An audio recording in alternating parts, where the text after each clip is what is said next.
I'm just wondering, is this your first time to take on China's high-speed rail, and how do you feel about trip so far? It's a very special setting, I must say, but it's a telling setting because it gives me the opportunity to go from Beijing to Shanghai, and you can work and read and sleep and relax, and it's fast. So it's impressive, and also the opportunity to see an important part of China.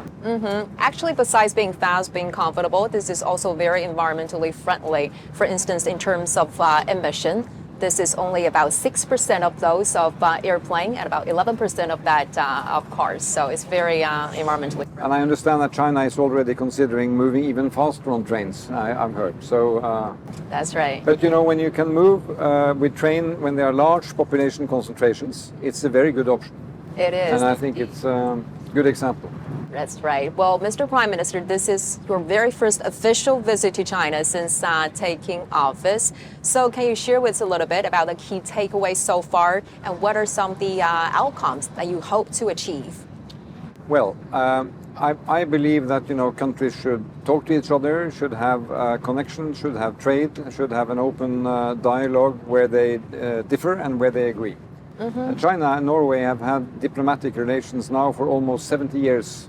On the 5th of October, it will be 70 years since those were concluded. But this is not about the 70 years behind us, it's really about thinking ahead. So the purpose of my visit has been to update Chinese-Norwegian relations. I have brought a small but very representative business delegation of companies with leading skills. There have been issues now on the global agenda that I believe countries like Norway and China should discuss. We've been through the pandemic, we've been through economic turbulence, and we now have, you know, on my continent in Europe, a full-fledged war in Ukraine. We have the Middle East, so countries need to come together and discuss. And then, you know, Norway and China have different cultures, different political models, and I think it's good to share experiences there, and there may be issues where we have different views.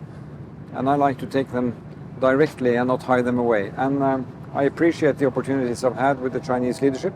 So for that part of the Beijing part of the visit, it has been very successful. And now you're heading to Shanghai on this train. What are some of the plans they're going to have in Shanghai? I heard you're going to take a cruise, a night cruise on the Huangpu River. That's going to be beautiful. That's tomorrow.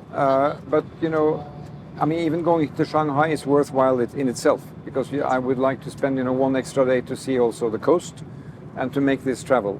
Norway is a major seafood exporter to China, so we will have some presentation of that in Shanghai.